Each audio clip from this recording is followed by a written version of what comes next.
Hello all, welcome to Chandru maths.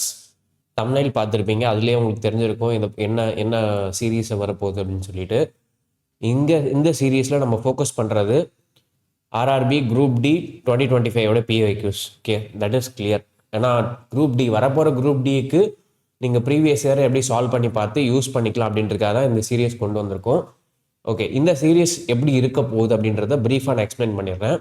இந்த series எப்படி இருக்க போகுது அப்படின்னா, நம்ம டாபிக் வைஸ் பார்ப்போம். ஒரு டாப்பிக்கும் குவான்டிடேட்டிவ் ஆப்டிடியூட் எடுத்தோம்னா அதில் என்னென்ன டாபிக் இருக்குது, percentage, ratio proportion, average, mensuration, அந்த மாதிரி நிறைய டாபிக்ஸ் இருக்கு இல்லையா. அரித்மெட்டிக்காக இருக்கட்டும், அட்வான்ஸ் மேக்ஸாக இருக்கட்டும், அது எல்லாத்தையும் நம்ம பார்ப்போம் ஒரு டாப்பிக்காக.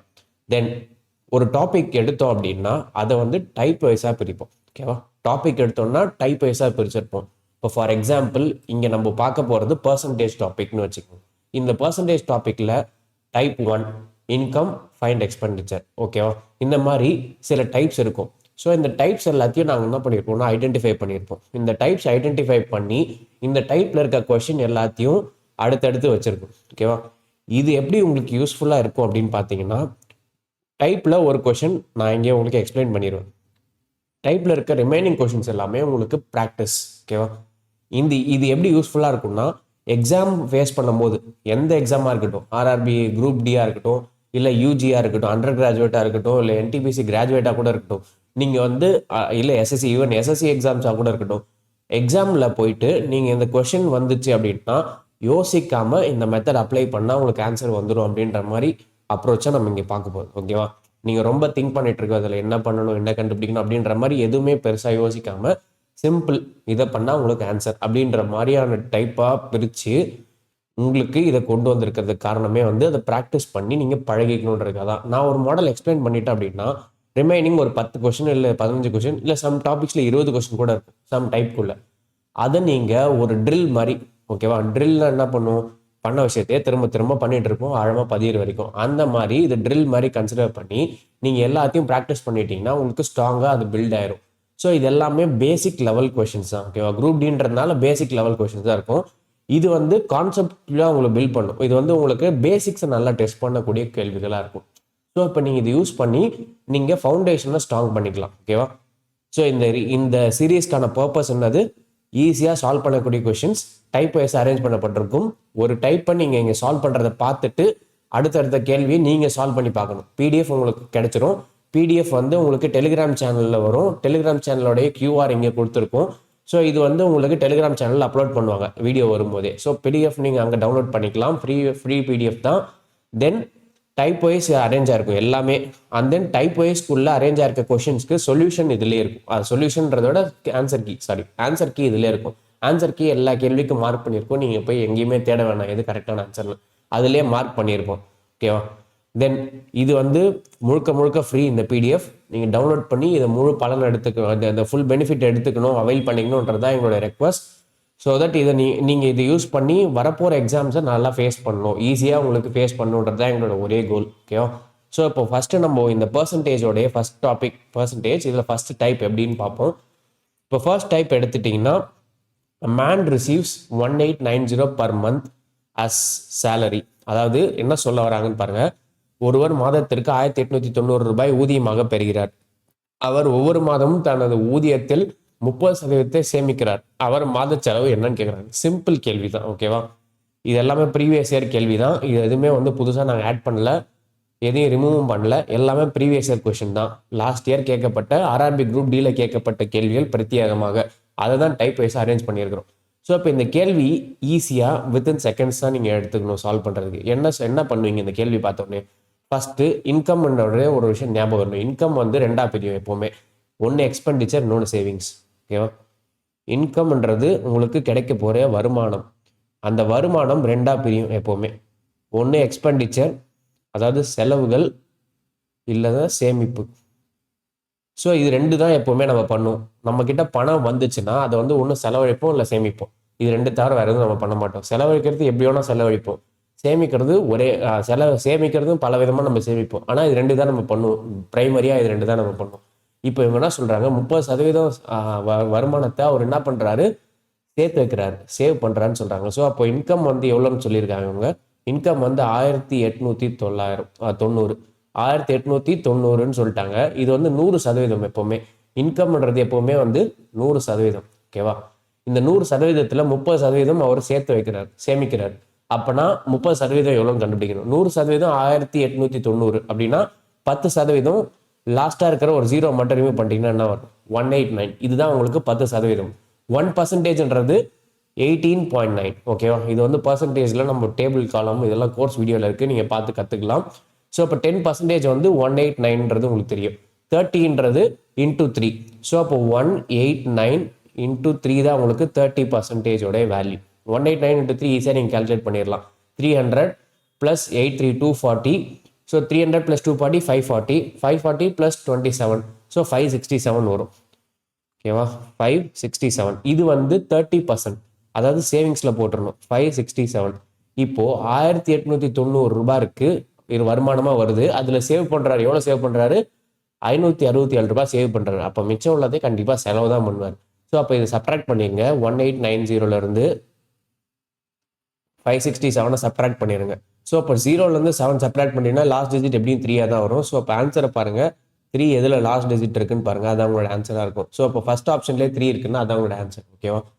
ஸ்டில் சப்ட்ராக்ட் பண்ணிடுவோம். ஸோ அப்போ 8 - 6 2. 18 - 5 13. ஸோ அப்போ 1323 தான் உங்களுடைய விடை. சிம்பிளான கேள்வி, வித்தின் செகண்ட் சால்வ் பண்ணிட்டு போய்கிட்டே இருக்கலாம். ஓகேவா? ரைட். இன்னொரு கேள்வி நான் உங்களுக்காக சால்வ் பண்ணி காமிக்கிறேன். மீத உள்ள கேள்வியை நீங்கள் ப்ராக்டிஸ்க்காக யூஸ் பண்ணீங்க. அடுத்த கேள்வி, மோகன்ஸ் மந்த்லி இன்கம் இஸ் 40,000. மோகனின் மாத வருமானம் 40,000 ஆகும். அவர் தனது வருமானத்தில் 75% செலவிடுகிறார். இப்போ பாருங்க, மோகன் வந்து 40,000 ரூபாய் வந்து சம்பாதிக்கிறார் மாதம். ஓகேவா? இப்போ இதை வந்து செலவு பண்ணுவார் இல்லை சேமிப்பார்? இந்த ரெண்டு விஷயம் தான் பண்ணுவார். எக்ஸ்பெண்டிச்சர் செலவு, சேவிங்ஸ் சேமிப்பு. ஓகேவா? இதில் எவ்வளோ தூரம் அவர் சதவீதத்தை செலவிடுகிறார்? 75% அவர் செலவிடுகிறார். ஓகேவா? 75% உங்களுக்கு என்ன மைண்டில் வந்துடணும்னா 3/4. ஓகேவா? 3/4 அதாவது 3 குவார்ட்டர்ஸ்னு சொல்லுவாங்க. ஒரு குவார்ட்டர் வந்து 1/4, 3 குவார்ட்டர்ஸ் 3/4. ஸோ அப்போ 40,000ல் 3/4 எவ்வளோவா இருக்கும்? 40,000ல் 1/4 எவ்வளோ ஃபர்ஸ்ட் பாருங்க, 10,000. அதில் 3 பார்ட்ஸ் எவ்வளோ? 10,000லேருந்து இன்ட்டு 3 30,000. ஸோ அப்போ எக்ஸ்பெண்டிச்சர் எவ்வளோ? 30,000. இதை வந்து செலவிடுகிறார். அப்போ எவ்வளோ சேவ் பண்ணுவார்? 30,000 செலவு பண்ணிட்டாருன்னா மீதம் உள்ள 10,000 தானே சேவிங்ஸில் போடுவார். ஸோ அப்போ அதான் அவருடைய சேவிங்ஸ். ஆப்ஷன் 4. ஓகேவா? சிம்பிள் கேள்விகள். இதை நீங்கள் ட்ரில்லாக ப்ராக்டிஸ் பண்ணுறதுக்கு யூஸ் பண்ணீங்க. நம்ம அடுத்த டைப் பார்ப்போம். அடுத்த டைப், அதாவது இன்கம்லே சேவிங்ஸ் கண்டுபிடிக்கணும். பட் இந்த கேள்வி எப்படி இருக்குன்னு பாருங்க. A person earns 40,000 per month. அதாவது ஒருவர் மாதத்திற்கு 40,000 ரூபாய் வருமானமாக பெறுகிறார்னு வச்சுக்கோங்க. ஓகேவா? ஈட்டுகிறார். அவர் தனது வருமானத்தில் 25% வாடகைக்கும், 15% உணவுக்கும், 10% போக்குவரத்துக்கும் ஒதுக்கிட்டு மீதம் உள்ள தொகையை சேமிக்கிறார். என்ன சொல்றாங்க? 25% வாடகைக்கு. ஓகேவா? அவர் 40,000 ரூபாய் வாங்குறாரு. அது இன்கம். எதுக்கெல்லாம் செலவு பண்றாருன்னு பாருங்க. எக்ஸ்பெண்டிச்சருக்குள்ளே தான் நீங்கள் இதை வச்சுக்கணும். எக்ஸ்பெண்டிச்சர் சேவிங்ஸ் மெயினாக இல்லையா? ரெண்டு விஷயம் தான் நீங்கள் பண்ணுவீங்க. அதாவது செலவு பண்ணுவீங்க, சேமிப்பீங்க. இந்த செலவில் என்னென்ன பண்ணுறாருன்னு பாருங்க. வாடகை, ரெண்ட் பே பண்ணுறாரு. எவ்வளோ பர்சன்ட்டு? 25%, 25%. அதே மாதிரி 15% உணவுக்கு. ஸோ ஃபுட்டு எடுத்துட்டிங்கன்னா 15% ஃபுட்டு. ஓகேவா? 25%, இது 15%. அதே மாதிரி இன்னொன்றுக்கு செலவு பண்ணுறாரு, போக்குவரத்து, டிரான்ஸ்போர்ட்டுக்கு. ஸோ அப்போ டிரான்ஸ்போர்ட்டுக்கு 10% ஒதுக்குறாரு, 10% ஒதுக்குறாரு. ஸோ அப்போது இவர் எக்ஸ்பெண்டிச்சரில் மொத்தம் எவ்வளோ சதவீதம் ஒதுக்கியிருக்காருன்னு பாருங்கள். 25 + 15 + 10. 25 + 15 + 10 ஆக மொத்தம் 50% வந்து எக்ஸ்பெண்டிச்சருக்கு மட்டுமே செலவு பண்ணிட்டார். 50%னா என்னது? பாதி. பாதி எக்ஸ்பெண்டிச்சருக்கு செலவு பண்ணிட்டாருன்னா மீதி எதுக்கு செலவு பண்ணுவார்? மீதி என்ன பண்ணுவார்? சேவ் பண்ணுவார் ஆட்டோமேட்டிக்காக. ஸோ அப்போ சேவிங்ஸ் எவ்வளோன்னு கேட்டிருக்கிறாங்க. சேவிங்ஸ் எவ்வளோ இருக்கும்? பாதி. இப்போ 40,000ல் பாதி எவ்வளோ? 20,000. ஸோ அதை தான் அவர் வந்து சேவ் பண்ணுவார். ஓகேவா? சிம்பிளான கேள்வி, ரொம்ப கன்ஃபியூஸே பண்ணிக்க வேண்டியதில்லை. ஓகேவா? எவ்வளோ பர்சன்டேஜ் எதுக்கெல்லாம் செலவு பண்ணியிருக்காருன்னு பாருங்கள். அது எல்லாத்தையும் செலவில் போடுங்க. செலவு பண்ணது போக மிச்சம் சேவ் பண்ணுவார். அது சேவ் பண்ணுறது எவ்வளோ பர்சன்டேஜோ அந்த பர்சன்டேஜ் வேல்யூ மட்டும் கண்டுபிடிங்க 40,000. ஓகேவா? ரைட். அடுத்த டைப், அதாவது இன்கம் உங்களுக்கு கண்டுபிடிக்கணும். ஓகேவா? டோட்டல் இன்கம் கண்டுபிடிக்கணும். பட் ஆனால் ஒரு பார்ட் ஆஃப் த சேவிங்ஸோ இல்லை உங்கள் எக்ஸ்பெண்டிச்சரோ கொடுத்துருப்பாங்க. ஓகேவா? ரிவர்ஸில் கேல்குலேட் பண்ணணும். கேள்வி பார்ப்போம், உங்களுக்கே புரிஞ்சிடும். A person saves 10% of is income. அதாவது எவ்வளோ சேமிக்கிறாரு ஒருத்தர் வருமானம் வாங்குறாரு, இன்கம் வாங்குறாரு, அதை செலவு பண்ணுவார் இல்லை சேமிப்பார் இல்லையா? அதானே சொன்னோம் நம்ம எக்ஸ்பெண்டிச்சர் சேவிங்ஸ். இப்போ எவ்வளோ சேவ் பண்ணுறாரு? 10% சேவ் பண்ணுறாரு. எப்போவுமே இன்கம் வந்து 100%. ஓகேவா? இன்கம் 100% வச்சுக்கிட்டிங்கன்னா அதில் 10% போயிடுச்சு சேவிங்ஸுக்கு. அப்போ செலவு பண்ணது எவ்வளோவா இருக்கும்? மீதம் உள்ள 90%. ஓகேவா? மீதம் உள்ள 90% தான் சேவிங்ஸில் வச்சு எக்ஸ்பெண்டிச்சர் செலவு பண்ணிட்டாருன்னு வச்சுக்கோம். 10% எடுத்து சேவ் பண்ணி வச்சுட்டு மீதம் உள்ள 90% அவர் செலவு பண்ணிட்டார். ஓகேவா? அந்த செலவு பண்ண அமௌண்ட் எவ்வளோ சொல்கிறான்னு பாருங்க, 360 ரூபாய். ஸோ 360 ரூபா அவர் செலவு பண்ணுறாரு. அப்போ எவ்வளோ சேவ் பண்ணியிருப்பாரு, எவ்வளோ அவரோட இன்கம் அப்படின்றத நீங்கள் இதை வச்சே கண்டுபிடிக்கலாம். அதாவது நல்லா கவனிங்க, 90%ன்றது 360. ஓகேவா? ஸோ அப்போது 1% எவ்வளோன்னு கேல்குலேட் பண்ணலாம். இதை கேன்சல் பண்ணுங்கள். 0 0 9 வந்து 36. அப்போ 1 வந்து எவ்வளோ வரும்? 36/9. ஸோ அப்போ 36/9 வந்து 4 இல்லையா? ஸோ அப்போ 1 பார்ட் வந்து 4 rupees. 1% வந்து 4 rupees. நல்லா கவனிங்க, 1% இது 1%. 1% எவ்வளோ? 4 ரூபாய். நமக்கு தேவை இன்கம் இல்லையா? இன்கம்ன்றது எப்போவுமே எவ்வளோ சதவீதம் சொன்னேன்? 100% சொன்னேன்.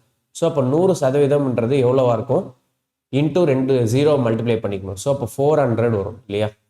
1% 4லாம், 10% 40, 100% 400. ஸோ அப்போ 400 ரூபாய்ன்றது அவருடைய இன்கம்.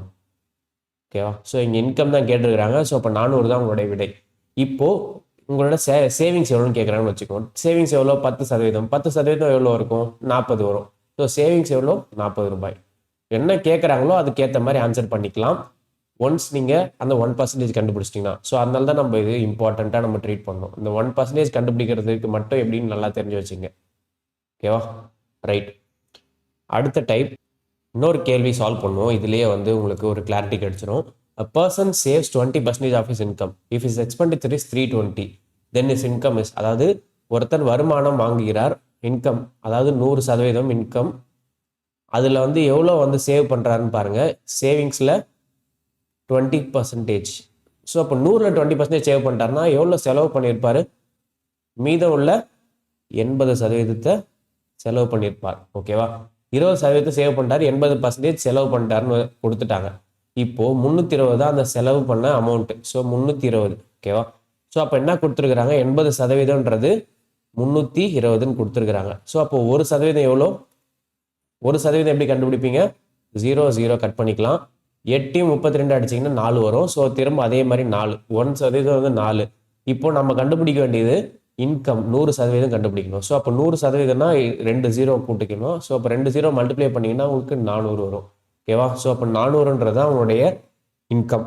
சேவிங்ஸ் கேட்டாங்கன்னா 20%. ஸோ சேவிங்ஸ் 20%னா 1 எடுத்துட்டு 20ஆல் மல்டிப்ளை பண்ணிங்க. அதே மாதிரி 4 எடுத்துட்டு 20ஆல் மல்டிப்ளை பண்ணிங்க. ஓகேவா?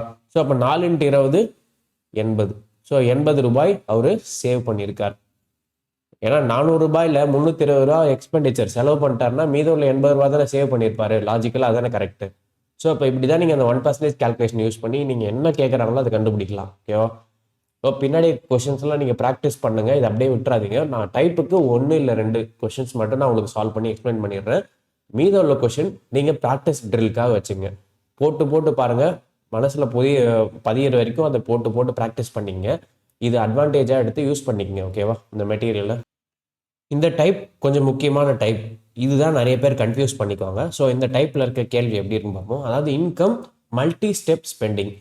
அதாவது இவங்க போன டைப்புக்கும் இந்த டைப்புக்கும் என்ன வித்தியாசம்னு கேட்டிங்கன்னா, போன டைப்பில் வந்து எக்ஸ்பெண்டிச்சர் வந்து டைரெக்டாக வந்து உங்களுக்கு இன்கம்லேருந்து ஒன்றுத்தையும் கேல்குலேட் பண்ணியிருப்பாங்க. அதாவது இங்கே பார்த்தீங்கன்னா உங்களுக்கு தெரிஞ்சிருக்கும், இந்த எக்ஸ்பெண்டிச்சர் எல்லாமே வந்து உங்களுக்கு இன்கம்லேருந்து கேல்குலேட் பண்ணியிருப்பாங்க.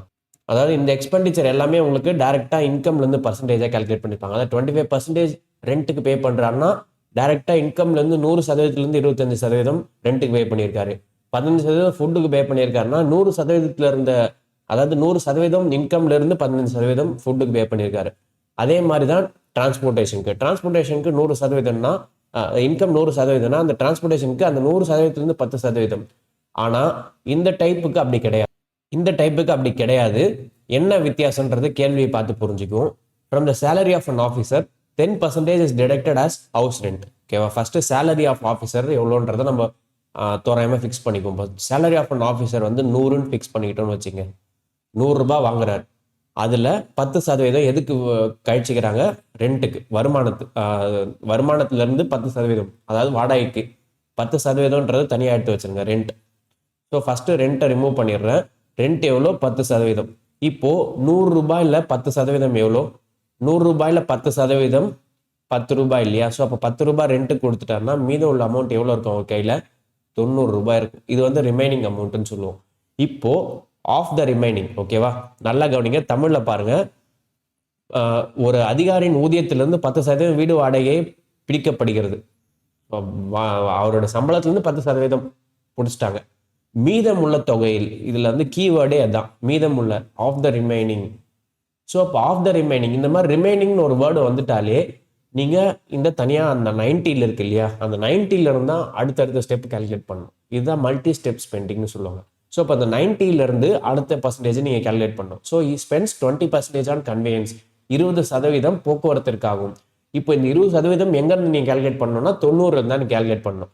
ஸோ அப்போ 90லேருந்து 20% என்ன வரும்? 20% 90லேருந்து கன்வீனியன்ஸ்க்கு செலவு பண்ணுறாருன்னு வச்சுக்கோங்க. ஸோ 20% 90 எவ்வளோ? 10% 9, 20% 18. ஸோ அப்போ 18 ரூபாய் கன்வீனியன்ஸ்க்கு செலவு பண்ணிட்டார். அப்போ ரிமைனிங் எவ்வளோ இருக்கும் அவர்கிட்ட? 90ல் 18 போயிடுச்சுன்னா 72. இது அவர்கிட்ட ரிமைனிங் இருக்கும் கையில் இருக்கிற பேலன்ஸ். ஓகேவா? தென் 20% கன்வீனியன்ஸ் போனதுக்கப்புறம் 20% இன்கம் டேக்ஸ் கட்டுறாரு. ஓகேவா? வருமான வரி கட்டுறாரு. 20% வருமான வரியாக கட்டுறாரு. மீதம் உள்ளது தான். ஓகேவா? ஸோ அப்போ 72 ரூபாயிலிருந்து 20% வருமான வரி, இன்கம் டேக்ஸ், ஐடின்னு போடுறோம். இப்போ 20%, 72ல் 20% எவ்வளோ? 10% 7.2. நல்லா கவனிச்சிங்க, 10% 7.2, அதில் இன்டூ 2 போட்டுங்க, அதான் 20%. ஸோ அப்போ 14.4 வரும். 14.4, 14.4 ரூபாய் ஐடி கட்டுறாரு, இன்கம் டேக்ஸ் கட்டுறாரு. அப்போ ரிமைனிங் உள்ள அமௌண்ட் எவ்வளோ இருக்குன்னு நீங்கள் கால்குலேட் பண்ணலாம். 72லேருந்து 14 போயிடுச்சுன்னா எவ்வளோ? 72லேருந்து 14 போயிடுச்சுன்னா 62, 58 வரும். 58லேருந்து 0.4 ஆயிடுச்சுன்னா 57.6. ஓகேவா? இது மீதம் உள்ள அமௌண்ட் ஆஃப்டர் இன்கம் டேக்ஸ். அதுக்கப்புறம் ஒரு செலவு பண்ணுறாரு, 10% of the balance on clothes. So அப்போது துணிமணி வாங்குறாரு. எதுலேருந்து துணிமணி வாங்குவார்னா அந்த 57.6லேருந்து தான் துணிமணி வாங்குவார். ஸோ அப்போ 10% ஆன் க்ளோத்ஸ். ஸோ அப்போது 57.6ல் இருக்க 10% எவ்வளோ? 57.6ல் இருக்க 10% எவ்வளோனா ஒரு டெசிமலில் லெஃப்ட்டை ஷிஃப்ட் பண்ணுங்க, 5.76 வரும். ஓகேவா?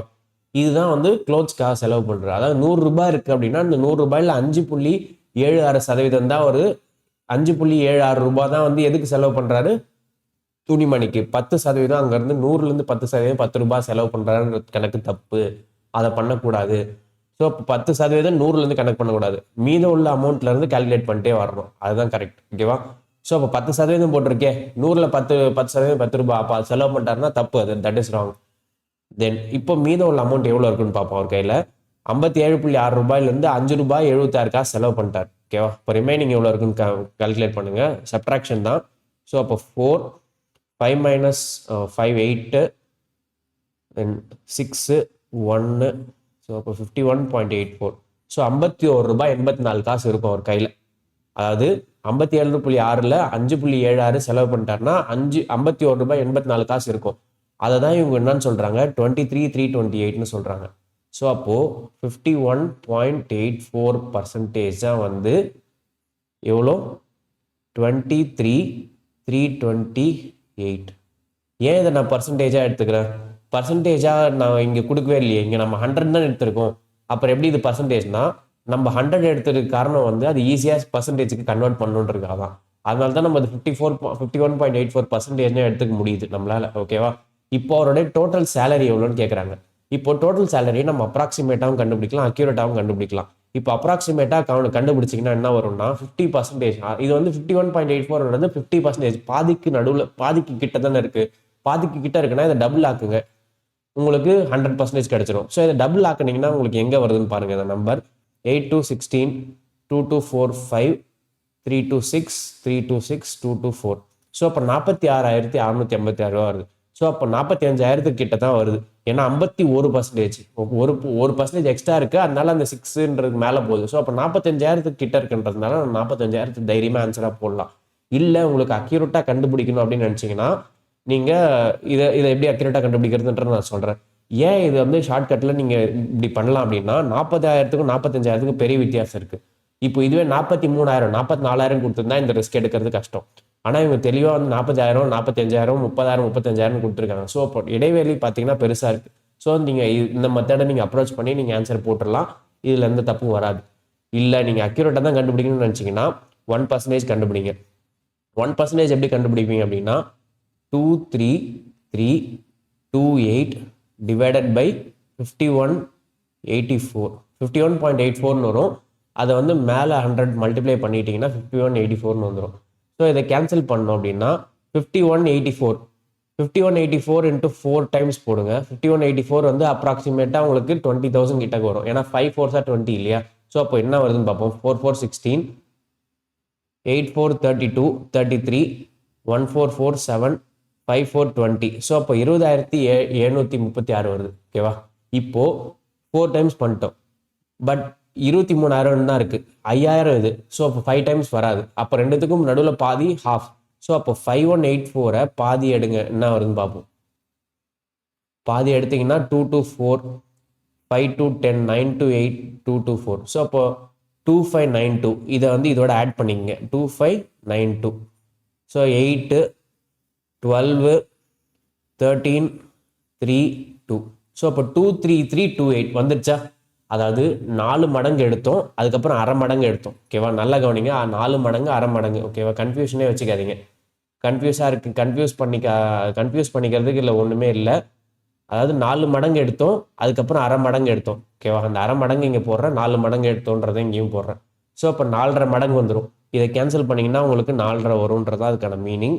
ஸோ அப்போ 4.5 இன்ட்டு 100 எவ்வளோ வரும்?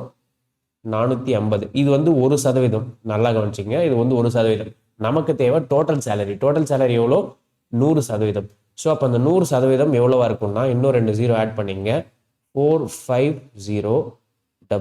ஸோ அப்போ 45,000 தான் அது அவருடைய மொத்த சேலரி. இப்போ புரிஞ்சிருக்கும். ஸோ இந்த மாதிரி கேள்வி, அதாவது ரிமைனிங்னு கேள்வி வந்துச்சுன்னா கொஞ்சம் டைம் எடுக்கும். இந்த கேள்வியெல்லாம் கடைசியாக சால்வ் பண்ணுற மாதிரி வச்சுக்கோங்க. பட் இதுதான் சரியான அப்ரோச். ஓகேவா? நீங்கள் வந்து டைரெக்டாக அந்த 10% க்ளோத்ஸ்ன்றது 100லேருந்து 10 எடுத்து போட்டுறாதீங்க, அது தப்பு. ஓகேவா? ரைட். அடுத்த டைப் இன்கம் சேவிங்ஸ்லேயே வந்து உங்களுக்கு இன்கம் பர்சன்டேஜ் மாறும். ஓகேவா? இன்கம் வந்து ஒரு வருஷத்துலேருந்து இன்னொரு வருஷம் உங்களுக்கு ஊதியத்துலேருந்து உங்களுக்கு ப்ரமோஷன் வந்துக்கலாம், இல்லை வந்து உங்களுக்கு இன்க்ரிமெண்ட் கிடைக்கலாம். ஸோ அப்போ இன்கம் பர்சன்டேஜ் மாறும். அதே மாதிரி நீங்கள் செலவு பண்ணுற பர்சன்டேஜும் மாறும். அதுக்கேற்ற மாதிரி உங்களோட சேவிங்ஸும் மாறும். ஸோ அப்போ அந்த மாதிரி கேள்வி இருந்துச்சுன்னா அதை எப்படி ஹேண்டில் பண்ணுறது? கேள்வி எடுத்துப்போம். ராமன்ஸ் இன்கம், ராமனின் வருமானம் 10,200 ஆகும். அவர் தனது வருமானத்தில் 30% சேமிக்கிறார். ஸோ அப்போ அவருடைய வருமானம், ஃபர்ஸ்ட் நான் இன்கம் எழுதிக்கிறேன். இன்கம், அவருடைய வருமானம் வந்து 10,200. ஓகேவா? இவருடைய வருமானம் 10,200. இது 100%. எப்போவுமே இவரோட வருமானத்தில் வந்து இன்கம் வந்து எக்ஸ்பெண்டிச்சர், அதாவது செலவு பண்ணுவார், இன்னொன்று சேமிப்பார், 2 தான் பண்ணுவார். ஓகேவா? ஸோ அப்போ 30% சேமிக்கிறார்னா 10,200ல் 30% சேமிப்பார், மீத உள்ள 70% செலவு பண்ணுறாரு. ஓகேவா? இப்போ 10,200 30% என்னன்றது கால்குலேட் பண்ணணும். அதுதான் ஈஸியாக நீங்கள் எப்படி கால்குலேட் பண்ணலாம்னா 10,200 10% கடைசி ஒரு 0 விட்டுருங்க. இது வந்து 10%, 1020ன்றது இன்ட்டு 3 போட்டிங்கன்னா 30% கிடைச்சிடும். ஸோ அப்போது 3060ன்றது தான் சேவிங்ஸ். ஸோ அப்போ 3060ன்றது சேவிங்ஸ். அப்போ ரிமைனிங் என்னன்னு பார்ப்போம். 10,200லேருந்து 3060 சப்ட்ராக்ட் பண்ணிங்க. ஸோ அப்போ 0 0 திரும்ப 0 10 4. ஸோ 1 10 - 3 7. ஸோ அப்போ 7140 அவரோட எக்ஸ்பெண்டிச்சர். செலவு பண்ணுறது எவ்வளோ? 10,200 சம்பளமாக வாங்குறாரு, 7,140 ரூபா செலவு பண்ணுறாரு, 3,060 ரூபாய் சேமிக்கிறார். இதுதான் இது சோஃபார் இவரோட கணக்கு. ஸோ ஓகேவா? 3060 சேவ் பண்ணுறாரு, 7140 செலவு பண்ணிடுறாரு. இப்போ அடுத்த ஸ்டேட்மெண்ட் போகும். அவரது வருமானம் 14% உயர்ந்ததும். அப்போது வருமானத்துலேருந்து 14% உயருது. ஓகேவா? வருமானத்துலேருந்து 14% உயருதுன்னா அங்கேருந்து நீங்கள் 14% என்னன்னு கேல்குலேட் பண்ணி ஆட் பண்ணிக்கணும். ஓகேவா? ஸோ இங்கேருந்து 14% கேல்குலேட் பண்ணுறது எப்படின்னா, இப்போ 10 2 0 0 இப்படி இருக்குன்னு வச்சுக்கோங்க. 10% உங்களுக்கு தெரியும். ஃபஸ்ட்டு 4 நம்பர்ஸ், அதாவது லாஸ்ட்டில் இருக்க 0 விட்டுறணும். ஸோ அப்போ 1020 எடுத்துங்க. இது வந்து 10%. 14% எப்படி பிரிக்கணும்னா 10 + 4ன்னு பிரிக்கணும். அதில் 10% 1020 ஆட் பண்ணிக்கணும். 4% எப்படி கால்குலேட் பண்ணலாம்னா 1% கால்குலேட் பண்ணுங்க. 1%னா கடைசி உள்ள 2 0 விட்டுறணும். ஸோ அப்போ 102 எடுத்துங்க. 102ல் இன்ட்டு 4, 102 இன்ட்டு 4 வந்து 408. இது 4%, இது 10%, இது 4%. ஸோ டோட்டலாக இது வந்துச்சுன்னா 14%. எப்படி ஆட் தான் பண்ண போகிறோம். இது வந்து 100%.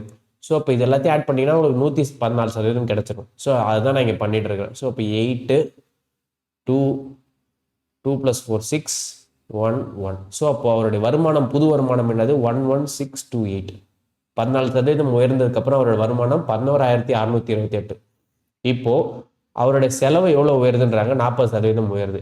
இப்போ ஆல்ரெடி எவ்வளோ செலவு பண்ணிருக்காரு, 7,140 செலவு பண்ணிருக்காரு.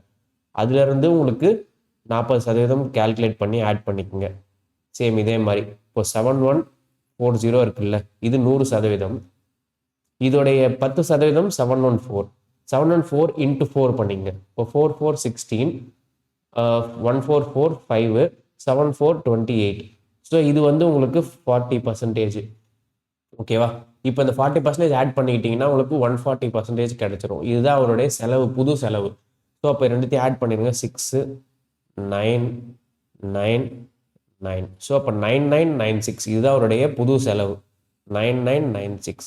இப்போ அவருடைய வருமானம் எவ்வளோ வந்திருக்கு, அவருடைய வருமானம் பாருங்க 11628. அவருடைய செலவு 9996. அப்போ சேமிப்பு என்னவா இருக்குன்றத நீங்க இதை சப்ட்ராக்ட் பண்ணியே கண்டுபிடிக்கலாம். ஸோ இப்போ 11628 - 9996 இது ரெண்டுத்தையும் சப்ட்ராக்ட் பண்ணீங்கன்னா என்ன வரும்னு பாருங்க. 2 12 - 9 3 6. ஸோ அப்போ பாரோ பண்ணிங்கன்னா உங்களுக்கு 7 3 1 செகண்ட். ஸோ அப்போ 8 - 6 2. ஸோ அப்போ 12 - 9 வந்து 3. ஸோ அப்போ 5 இருக்கும். ஸோ அப்போ 6. ஸோ 10 10 - 1 9. ஸோ 1632. அவருடைய புது சேவிங்ஸ் 1632. அவருடைய ஓல்டு சேவிங்ஸ் 3060. அப்போ சேவிங்ஸ் ஏறி இருக்கா இல்லை இறங்கியிருக்கா? ஆப்வியஸாக குறைஞ்சிருக்கு இல்லையா? சேவிங்ஸ் முன்னாடி 3000 ரூபாய் சேவ் பண்ணிட்டு இருந்தாரு, இப்போ 1600 ரூபாய் தான் சேவ் பண்ண முடியுது. அப்போ கண்டிப்பாக டிக்ரீஸ் தான் வரும், இன்க்ரீஸ் வராது. இன்க்ரீஸ்ன்ற ஆப்ஷனுக்கே நீங்கள் போக வேண்டிய அவசியம் இல்லை. ஸோ கண்டிப்பாக டிக்ரீஸ் ஆகும். எவ்வளோ டிக்ரீஸ் ஆயிருக்கு, இது ரெண்டுத்தையும் சப்ட்ராக்ட் பண்ணுங்க. 3060 - 1632 சப்ட்ராக்ட் பண்ணீங்கன்னா என்ன வரும்? ஸோ அப்போ 10 - 2 8, 5 - 3 2, 30 - 16 14. ஸோ அப்போ 1428 தான் அது டிக்ரீஸ். ஸோ அப்போ டிக்ரீஸ் பை 1428. ஓகேவா? ஸோ இப்போ இப்படியே நீங்கள் கால்குலேட் பண்ணி ப்ராக்டிஸ் பண்ணுறதுக்கு பின்னாடியே கேள்விகள் இருக்குது. அதாவது இன்கம் கொடுத்துருப்பாங்க, எவ்வளோ சேவ் பண்ணுறாருன்னு பர்சன்டேஜ் கொடுத்துருப்பாங்க. ஸோ அதை வச்சு நீங்கள் இது கண்டுபிடிங்க, வேல்யூ கண்டுபிடிங்க, எவ்வளோ சேவ் பண்ணுறேன்னு. இப்போ இன்கம்லேருந்து சேவிங்ஸை சப்ட்ராக்ட் பண்ண போகிறீங்க, உங்களுக்கு எக்ஸ்பெண்டிச்சர் கிடைக்கும். அப்புறமா என்ன சொல்லுவாங்க, இன்கம் இவ்வளோ ஏறுது அப்படின்பாங்க. ஸோ அப்போ ஏறுற பர்சன்டேஜ் கண்டுபிடிச்சி ஆட் பண்ணிங்க. தென் அதே மாதிரி எக்ஸ்பெண்டிச்சர் ஏறுது அப்படின்னா அதோட பர்சன்டேஜ் கண்டுபிடிச்சி ஆட் பண்ணிங்க. தென் புது எக்ஸ்பெண்டிச்சர், புது இன்கம் ரெண்டுத்தையும் சப்ட்ராக்ட் பண்ணிங்கன்னா புது சேவிங்ஸ் கிடைக்கும். இப்போ ஓல்டு சேவிங்ஸையும் நியூ சேவிங்ஸை கம்பேர் பண்ணணும். அவ்வளோதான் இதோட கேள்வியோடைய சுருக்கம். ஸோ இப்போ நீங்கள் இந்த மெத்தடை ஃபாலோ பண்ணியே பின்னாடி இருக்க எல்லா கேள்வியும் நீங்கள் சால்வ் பண்ணலாம். ஏதாவது டவுட்ஸ் இருந்துச்சு அப்படின்னா நீங்கள் தாராளமாக கமெண்ட் செக்ஷனில் கேளுங்க. நாங்கள் எப்போ முடியுமோ அதை ஆன்சர் பண்ணுவோம். ஸோ இப்போ உங்களுக்கு எந்த ஸ்டெப் புரியல அப்படின்னாலும் யூ கேன் ஆஸ்க் இந்த கமெண்ட்ஸ். உங்களுடைய ஃபீட்பேக்கு உங்களோட கமெண்ட்ஸில் சொல்லுங்கள். இதை வந்து இந்த பிடிஎஃப் வந்து டவுன்லோட் பண்ணி இதில் இருக்க கொஸ்டின்ஸ்லாம் சால்வ் பண்ணி பார்த்துங்க. இதை ஃபுல் அட்வான்டேஜ் எடுத்துங்கன்றதான் எங்களோட ரிக்வஸ்ட். ஏன்னா இதுக்கு பின்னாடி வந்து நிறைய பேர் ஒர்க் பண்ணி டீம் ரெடி பண்ணி இந்த பிடிஎஃபை கொண்டு வந்திருக்கோம். ஸோ இது வந்து மெயினாக உங்களுடைய ப்ராக்டிஸ்க்காக தான் இது, அது உங்களுக்கு ஹெல்ப்ஃபுல்லாக இருக்கணுன்ற ஒரே ரீசனுக்காக தான் இது கொண்டு வந்திருக்கோம். ஸோ அப்போ நீங்கள் அதை யூஸ் பண்ணிக்கிட்டால் வந்து இவங்க ஒர்க் பண்ணியிருக்காங்கன்றாங்க இல்லையா, இவங்களுக்கு வந்து ஒரு ஒரு திருப்தி இருக்கும், ஒரு சாட்டிஸ்ஃபேக்ஷன் இருக்கும். ஸோ இதை யூஸ் பண்ணிங்கன்றதான் எங்களோட ரிக்வஸ்ட். ஸோ இதை யூஸ் பண்ணிங்க. இதுக்கப்புறம் ஏதாவது டவுட்ஸ் இருந்துச்சு அப்படின்னாலும் தயவு செஞ்சு தாராளமாக அதை கமெண்ட்டில் ஷேர் பண்ணிங்க. அடுத்தடுத்த வீடியோ வந்துட்டே இருக்கும். இது வந்து பார்ட் 1 ஆஃப் பர்சன்டேஜ். ஓகேவா? ஸோ அடுத்தடுத்த வீடியோ நம்ம வந்துட்டே இருக்கும். பார்ட் 2 பார்ட் 3ன்னு ஒரு டாபிக் எடுத்தோம்னா அந்த டாபிக் கம்ப்ளீட்டாக இல்லை இருக்கிற எல்லாத்தையும் டைப் வைஸ் பார்த்துட்டு தான் அடுத்த டாபிக் மூவ் ஆகும். ஸோ கண்டினியூஸாக பார்த்துட்டே இருங்க. அடுத்தடுத்த வீடியோவில் அடுத்தடுத்த டைப்ஸ் நம்ம சால்வ் பண்ணுவோம். ஏதாவது டவுட்ஸ் இருந்துச்சுன்னா அதையும் அட்ரஸ் பண்ணுவோம். தேங்க்யூ ஆல் ஃபார் வாட்சிங். உங்கள் ஃப்ரெண்ட்ஸ் எல்லாருக்கும் ஷேர் பண்ணுங்கள். இது யாரெல்லாம் ப்ரிப்பேர் பண்ணுறாங்களோ அவங்க எல்லாருக்குமே வந்து பேசிக்ஸ் பில்ட் பண்ணுறதுக்கு ரொம்ப ஹெல்ப்ஃபுல்லாக இருக்கும். அதாவது நீங்கள் ஆர்ஆர்பி குரூப் டி மட்டும் கிடையாது, எனி எக்ஸாம் இன் ஆர்ஆர்பி, எனி எக்ஸாம் இன் எஸ்எஸ்சி. ஸோ பேங்கிங் ப்ரிப்பேர் பண்ணுறவங்க இந்த மாதிரி எல்லா டிஎன்பிசி ப்ரிப்பேர் பண்ணுறவங்களுக்கும் ஒரு குவான்டிடேட்டிவ் ஆப்டிடியூடில் ஒரு பேசிக் ஹோல்டு கிடைக்கும் இந்த வீடியோ பார்த்தீங்கன்னா. ஸோ இப்போ அவங்களுக்கு எல்லாருக்குமே நீங்கள் ஷேர் பண்ணி விடுங்க. தென் சப்ஸ்கிரைப் பண்ணலன்னா நம்ம சேனலை சப்ஸ்கிரைப் பண்ணிக்கலாம். தென் டெலிகிராம் குரூப்பில் தான் இந்த நோட்ஸ்லாம் வரும். ஸோ டெலிகிராம் குரூப்பில் ஜாயின் பண்ணிக்கிட்டிங்கன்னா உங்களுக்கு ஒரு அட்வான்டேஜ் இருக்கும். ஸோ அதுலேயுமே உங்களுக்கு நிறைய அப்டேட்ஸ்லாம் உங்களுக்கு கொடுத்துட்டே இருப்பாங்க. ஓகேவா? தேங்க்யூ ஆல் ஃபார் வாட்சிங். அடுத்த வீடியோவில் சந்திப்போம். Until then keep preparing. See you all in the next one.